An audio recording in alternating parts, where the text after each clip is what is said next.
All right, now, if you're going to sell honey at the farmer's market, you need to practice. So you be the salesman, and I'll be the customer. Ooh, what do we have here? Honey, like the sign says? I find your attitude cavalier. May I speak to your manager? Stewie, come on. I'm sorry, is there a problem here? I was just in the back and I heard a commotion. How do we have a back? I simply came here to inquire about honey, and your employee spoke to me loudly and with profanity. Stewie, this is ridiculous. Ryan, please. I trust that this handsome, young customer knows what he's talking about. Oh, my. And I thought only bees pour on the honey. I'm going inside. So, are you from around here? No, I'm just in town for the John Singer Sargent exhibit at the museum. Really? I've been looking for an excuse to go again. Well, looks like I won't need that audio tour. Great, give me 1 minute. Let me text my fiancée. Your what? Now, this is gonna be awesome. We just gotta win this auction, and then we'll have our own castle. Oh, yeah? Over my dead tooth. Good afternoon, and welcome to today's auction. I'm Al Harrington of Al Harrington's wacky-waving inflatable arm flailing tube man warehouse and emporium. Due to the presence of black mold, discarded half-eaten turkey legs, and an undulating rat king that no one dares approach, I have been advised to move these proceedings along as quickly as possible. Do I hear an opening bid? Anyone? Do I hear an opening bid for this majestic fiberglass castle facade masking what was once a Midas muffler shop? 2 bits. 2 bits. That's 25 cents in the Old West. We have 25 cents. Do I hear higher than 25 cents? This paper bag, which could be full of money or my socks. You take the chance. We have an intriguing mystery bag. Do I hear more than the mystery bag? 2 bits in a cardboard box, which may or may not contain a mystery bag. Already the most challenging auction I have ever been a part of. Do I hear a higher bid from that James Bond villain over there? 50 kroner. Which converted to American currency is $7.40. Do I hear a much higher bid followed by shocked murmuring? $10,000. Shocked. We're all shocked. We can't afford that. Peter, do something. I can't. There's only $9,000 in the mystery bag. Due to my 12 noon court appointment as part of a crippling child custody battle with my horrific ex-wife, I am saying going once, going twice, and awarding this condemned building to you! Our next spelling bee contestant is Omar Mahajarifa, something September 11th. All right, Omar, your word is candy. Candy. C-A-N-D-Y. Candy. That's correct. Our next contestant is Peter Griffin. Peter, your word is tree. Can you use it in a sentence, please? There is a tree by the lake. Can you use it in a dirty sentence? I like to bring transient hookers to the old oak tree where I asphyxiate myself at the same time I'm watching them have sex with each other. T-R-E-E, tree. Correct. We're now down to our final 2 competitors, Peter Griffin and Omar North Tower. Omar, you'll be going first. Your word is coagulate. C-O-A-G-A. Oh, I'm sorry, Omar. Bet you could spell box cutter.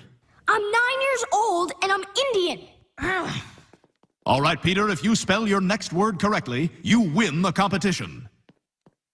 Your word is lesbians. Can you use it in a sentence? The 2 lesbians are going shopping. Can you use it in a dirty sentence? The 2 lesbians are going shopping for double-sided marital aids. Damn. Wait!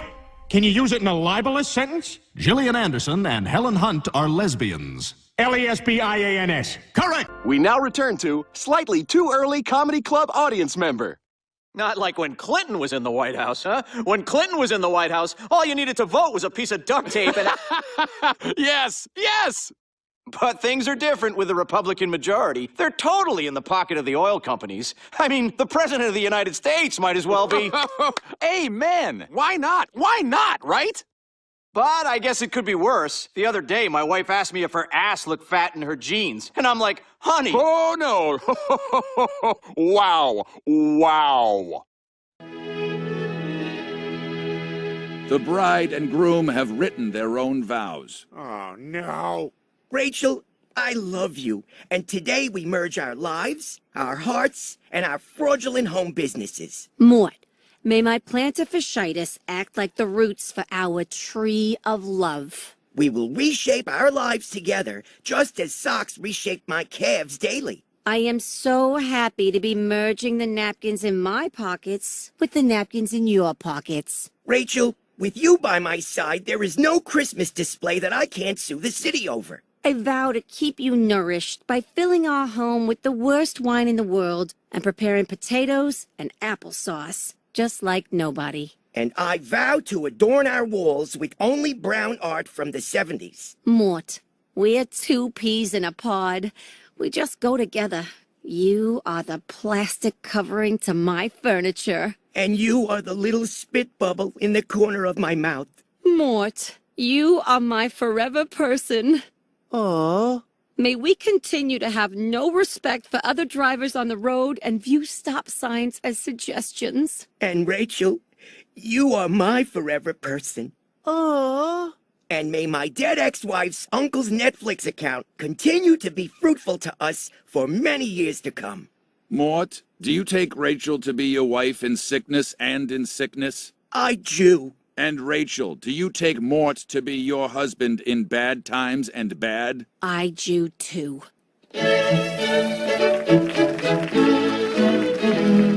Stewie, what's going on with you?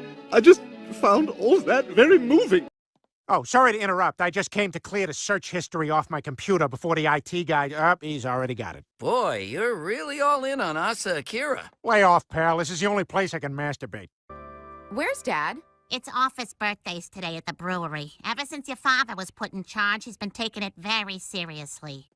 Okay, Brian, what do you got for me? Okay, birthday jokes. We may be colleagues, but there's no one in your league. Boy, that's a brick off the backboard. Chris, what do you got? I drove the family to Disneyland for vacation, and when we got off the highway, the sign said Disneyland left. So we drove back home. Chris, that's going in the show. See that, Brian? Don't be afraid to pull our heartstrings. Peter, don't you think you might be putting too much time into Office birthdays and not enough into your job? Come on, Lois. It's the one thing I look forward to at work. It's the one thing I'm good at. I am to birthdays what J.K. Rowling is to now problematic wizard stories. Perhaps Slytherin, or maybe Hufflepuff, or trans women aren't really women. Wait, what? I mean, the first two things. Okay, who's the next girl or boy? There's only those two. And now back to Roundtable with Al Michaels, Harold Ramis, Ray Romano, and Kermit the Frog. These zoning laws are infringing on the rights of citizens. If I might interrupt for a minute, I'd like to point out You've had your time. Let someone else speak. I haven't said a word. It was that guy. Don't look at me. I can't get a word in edgewise. Well, then who the hell's been talking this whole time? Oh, well, that's a fine question.